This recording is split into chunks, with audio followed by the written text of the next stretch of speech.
Les recuerdo que tenemos abierto nuestra pregunta del orden mundial en Twitter. Ya pueden ir respondiendo. Algunos oyentes ya van apostando a ver en cuál de los países no ha ganado jamás una medalla una medalla en los Juegos Olímpicos de verano. O Libia, o Kosovo, o Paraguay eran las opciones.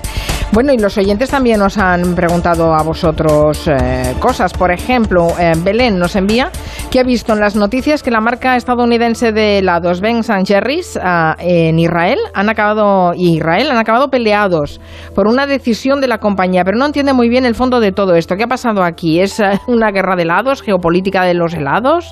Pues es justo eso, Carmen, la verdad. Está muy bien dicho así. El enfado de Israel viene porque Ben & Jerry's ha decidido dejar de vender su producto, sus helados, en las zonas de Palestina ocupadas por Israel, que recordemos es una ocupación ilegal para el derecho internacional y que va en contra de las resoluciones de la ONU. La decisión de esta compañía de helados se marca dentro de la campaña que se conoce como BDS, que son las siglas de boicot, desinversión y sanciones, que es una campaña promovida por los pro-palestinos o palestinos y que pretende que empresas, organismos públicos y sociedad civil en general dejemos de hacer negocio en Israel y también así presionar a su gobierno, al gobierno israelí, para que acabe con la ocupación de Palestina. Es algo parecido a lo que se hizo en su momento con la Sudáfrica del apartheid y que en parte pues también tuvo éxito, ¿no? También en parte por la presión de Mandela, etcétera. Claro, encima de todo esto hay que tener en cuenta que el lema de Ben & Jerry's es paz, amor y helado. Así que bueno, la empresa como que lo tenía muy fácil, ha decidido hacer esta decisión y además han dicho que es incompatible, digamos, con sus valores vender esos helados en la parte ocupada de Palestina. La medida, por supuesto, ha sido muy aplaudida por los palestinos, pero a Israel no le ha gustado nada, evidentemente. El Ministerio de Exteriores, por ejemplo, la ha catalogado de inmoral y de discriminatoria e incluso ha amenazado con represalias a la empresa estadounidense de helados, ¿no? ¿Qué es lo que dice además el gobierno? Que es muy interesante. Dice que el boicot no va a funcionar, no funciona, que aún así lo van a seguir combatiendo con todas sus fuerzas y también ha dicho, y esto es una frase que me parece muy significativa, literalmente, que hay muchas marcas de helado, pero que solamente hay un Estado judío, ¿no? Así que, bueno, de alguna forma diciendo que estos da un poco igual que nos boicoten. Lo que está claro es que esta decisión contribuye un poquito más a la pérdida de apoyo internacional de Israel, pero también es verdad que nadie piensa, digamos, seriamente que esto vaya a cambiar nada sobre el terreno en Palestina. Es tremendo, ¿eh? ¿A qué nivel hemos bajado? ¿A qué nivel de anécdota hemos bajado en esta guerra? Bueno, vamos con el tema central. Mañana viernes tendrá lugar la ceremonia de inauguración de los Juegos Olímpicos de Tokio. Sabemos que por la situación de la pandemia finalmente no habrá público en los estadios. De hecho, han estado a punto incluso de cancelar los Juegos, pero ya no se podían ir atrás en los 2 días que faltaban para esa inauguración. ¿Cómo es organizar unos Juegos Olímpicos en medio de una pandemia? ¿Cómo ha afectado esto a la ciudad de Tokio? Pues yo creo que tanto los japoneses como el COI, el Comité Olímpico Internacional, esperaban que Tokio fueran, al menos en 2021, los Juegos de la pospandemia, pero está claro que no van a ser los Juegos de la pospandemia, sino precisamente los de la pandemia, además en una ciudad como Tokio, que está en estado de emergencia actualmente. Es cierto que el 85% de los participantes de los Juegos hubo un acuerdo para que fuesen vacunados, pero aún así va a seguir habiendo medidas bastante estrictas. De hecho, creo que una delegación de Estados Unidos se ha marchado de la Vía Olímpica para evitar contagios y tal. Entonces se van a hacer pruebas aleatorias de antígenos y los casos que den positivo pues se les va a dejar en cuarentena, pero aún así hay riesgo, ¿no? De hecho, pues deportistas, entrenadores, árbitros, todo el personal que está allí involucrado pues han viajado vacunados y se supone que van a vivir en una burbujita, pero es cierto que por ejemplo tienen prohibido desplazarse por la ciudad a su bola precisamente para no arriesgarse a contagios, ¿no? Entonces es cierto que después de aplazar los Juegos Olímpicos del año pasado, los 2020, que era cuando tocaban, los organizadores dijeron que en febrero de este año, bueno, pues que se podría o se celebraría, pasase lo que pasase este verano, a pesar de que la población japonesa no está nada por la labor de que se celebren estos Juegos. Es cierto que para el COI la organización ha sido pues un evidente desafío por cuestiones lógicas, ¿no? Con el coronavirus han tenido que desembolsar $800 millones para hacer frente a todos los sobrecostes del aplazamiento y es cierto que por ejemplo en la ceremonia de inauguración mañana va a haber 1.000 personas, que van a ser grandes invitados VIP de estos del COI, pero no va a ser, pues como podemos recordar, de Río o de Londres, ¿no? En las últimas ediciones, que eran estadios absolutamente abarrotados. Entonces, salvo novedad o que mejore mucho y muy radicalmente la situación en Japón, los estadios van a seguir vacíos y Tokio va a seguir pues unos Juegos Olímpicos bastante desangelados hasta el 22 de agosto, que es cuando se acaban, ¿no? Pero es cierto que Japón no ha tenido cifras muy elevadas de casos por COVID. En la vacunación, como pasa en otros países asiáticos, va muy despacio y el gobierno no se la quiere jugar a tener pues un gran repunte de casos precisamente por permitir que el público acceda a los estadios, ¿no? Entonces que bueno, así contentan hasta cierto punto a los organizadores, que al final son los que ponen la pasta, y tampoco la lían mucho de cara a la opinión pública, a pesar de las consecuencias económicas negativas que eso puede tener para la ciudad, que es que no van turistas, por ejemplo. Los Juegos de este año se caracterizan por la inclusión de 5 nuevos deportes olímpicos, que a algunos les puede quizás sorprender. El surf, por ejemplo, o el skateboarding, la escalada. El karate ya es menos sorprendente, ¿no? Béisbol, que a veces había sido deporte de exhibición. ¿Se está intentando rejuvenecer la imagen de los Juegos, que están un poco de capa caída? Sí, desde luego. Es verdad que son deportes, digamos, poco ambiciosos en cuanto a la novedad, porque son deportes muy conocidos y muy populares. Aunque sean un poco raros para los Juegos Olímpicos, el surf o la escalada son muy populares, ¿no? Lo que está claro es que esto es un esfuerzo por parte del COI de adaptarse a los nuevos tiempos, porque se han dado cuenta de que han perdido, digamos, el gancho con el público juvenil, que es el que apela a estos deportes nuevos. Por ejemplo, es verdad que el béisbol sí que fue deporte olímpico ya hace unos años, hasta Pekín 2008, ahora se reincorpora. El caso del karate es aún más llamativo porque llevan más de 50 años queriendo ser olímpicos. Además creo que es el arte marcial más practicado del mundo, o sea que es un poco raro que no estuviera en los Juegos, y además, por encima de todo, se originó en Japón, con lo cual hubiera sido muy extraño que no entrara en esta edición, ¿no? Ya lo han conseguido. Además de todo eso, también hay que decir que es una muestra de los tiempos también para bien, es que en estos Juegos de Tokio, además de incluir estos deportes nuevos para llevar a la audiencia juvenil, también van a tratar de aumentar la participación femenina y fomentar la igualdad, añadiendo 15 nuevas categorías, como por ejemplo el 1500 metros femenino, el relevo mixto en atletismo, o también un 3x3 femenino y masculino en baloncesto. Bueno, pues esfuerzos, digamos, por parte del COI para apelar a este público joven y también un poco pues dar una muestra de los tiempos que van cambiando para bien. Bueno, aparte del deporte, que evidentemente es lo que tienen los Juegos Olímpicos, pero hay también un elemento muy interesante, que es una gran ventana para mejorar la imagen internacional. Además, los Juegos normalmente siempre se utilizan como pulsos geopolíticos, ¿no? ¿Hay algún problema esta vez en Tokio? Sí, bueno, es conocido, ¿no?, que desde hace décadas que los Juegos Olímpicos son una plataforma, pues eso, para el nacionalismo, las reclamaciones políticas, sociales, económicas, ese puño en alto, ¿no? Las enemistades entre los países, como ocurrió en la Guerra Fría, y desgraciadamente en alguna ocasión incluso para el terrorismo, como en el atentado, en la masacre de Múnich, ¿no? Al fin y al cabo es que es el mayor evento deportivo de la historia, o sea, más incluso que un mundial de fútbol, y las pugnas entre países pues van a seguir estando presentes. De hecho, los que consiguen más medallas al final también refuerzan claramente pues la reputación internacional o su imagen, y en el caso de países con un dudoso comportamiento en materia de derechos humanos, no deja de ser un poco una tregua para lavar su imagen, porque bueno, al menos la mejor, dicen, ay, qué majos estos que ganan aquí medallas, ¿no?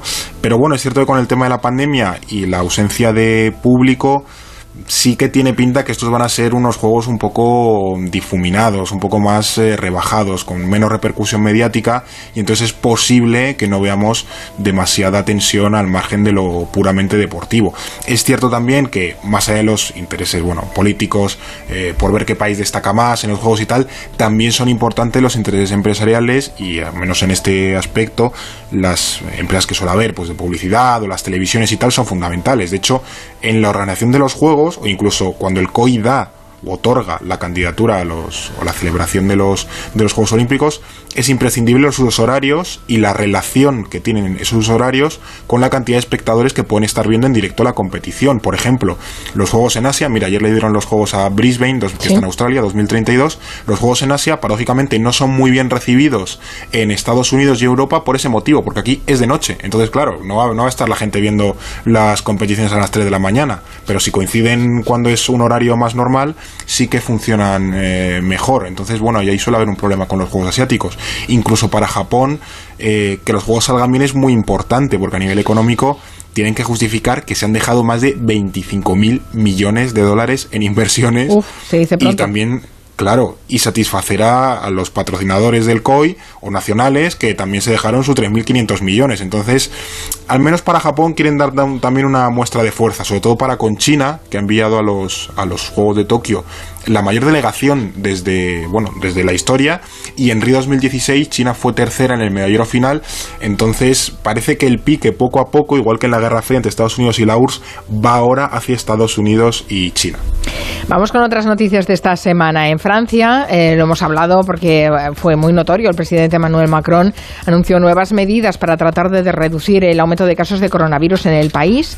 A partir de esta semana entra en vigor un criterio que determina que quien no esté vacunado o quien no tenga una PCR negativa reciente no podrá entrar a locales como restaurantes, tiendas, cines.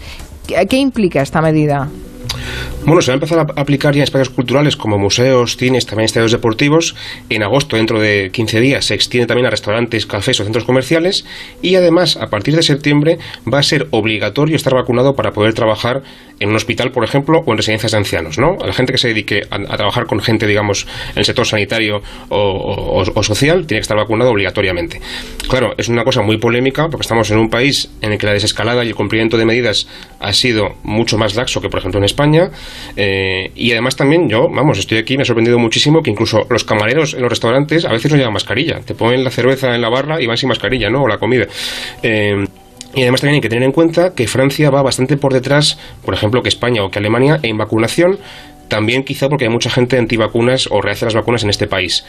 O no tanto, quizá, porque los 2 días después de esta medida que anunció Macron, ha habido un pico alucinante, un récord absoluto de citas para la vacunación. En cuestión de 10 días desde el anuncio, esto fue hace el día 12, alrededor de 4 millones de personas han solicitado una cita para vacunarse, así que más que antivacunas parece que lo que son los franceses es un poco más relajados con esto, o no tienen tanta prisa para vacunarse hasta que les tocan los bares, exacto, ¿no? Los museos. Sí. Exactamente. De todas formas, esto de pedir vacunación o PCR tampoco es una cosa solamente de Francia, porque por ejemplo Grecia también lo ha hecho ya, y en España ayer Galicia anunció lo mismo, así que bueno, quizás es una cosa que suena un poco radical, pero que va a ser cada vez más extendida en Europa. Vámonos rápidamente a Perú, porque parece que finalmente Keiko Fujimori, que perdió las elecciones generales de 2021, ha asumido esa derrota electoral, a pesar de que insiste en calificar la victoria del presidente electo Pedro Castilla como ilegítima o que sorpresa, porque esto parece ya que es un guión aprendido. ¿Cómo se ha llegado hasta aquí? Sí, ha hecho un poco la de no me echan, me voy yo, sino que al final Fujimori acabó reconociendo, sí, que lo reconoce, pero porque es lo que manda la ley y la Constitución que ha jurado defender, pero aún así dice que Castillo ha ganado ilegalmente y que ella liderará movilizaciones en defensa de la democracia, argumenta, ¿no? Es cierto que el anuncio que hizo Fujimori, bueno, vino unas pocas horas después de que el Jurado Nacional Electoral, como ayer la Comisión Electoral, rechazara las últimas impugnaciones que había hecho su partido para intentar mover el recuento, y finalmente el jurado ha proclamado el resultado definitivo, porque es básicamente que Castillo ha ganado las elecciones. Para que hagamos un poco de recuerdo, Castillo obtuvo el 50,12% de los votos frente a un 49,88% de Fujimori. O sea, la diferencia fue de poco más de 40.000 votos, y Fujimori, pues eso, en esos clásicos, había alegado que había irregularidades en el proceso y, bueno, denunciado fraude sin presentar pruebas. Un poco como Trump, ¿no? Le pasó un poco igual.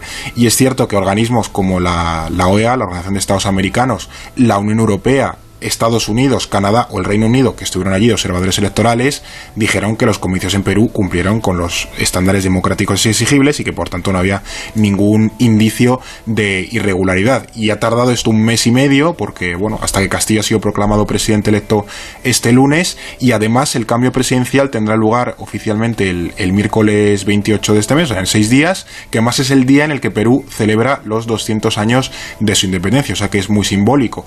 Y es cierto que bueno, Castillo va a asumir esta presidencia con pretensiones de una agenda muy reformista, que quiere incluso cambiar la Constitución, que además esa Constitución viene del autogolpe de Fujimori padre en el 92, y también quiere impulsar una economía pues más social, ¿no? Pero veremos si no le consiguen y si no acaba con el resto de sus predecesores, que duraron muy poquito. Uh-huh. Bueno, ya que no tenemos mucho más tiempo, vamos a resolver nuestra pregunta del día en el orden mundial. Preguntaban, ¿cuál de estos países no ha ganado nunca jamás una medalla en los Juegos Olímpicos de verano?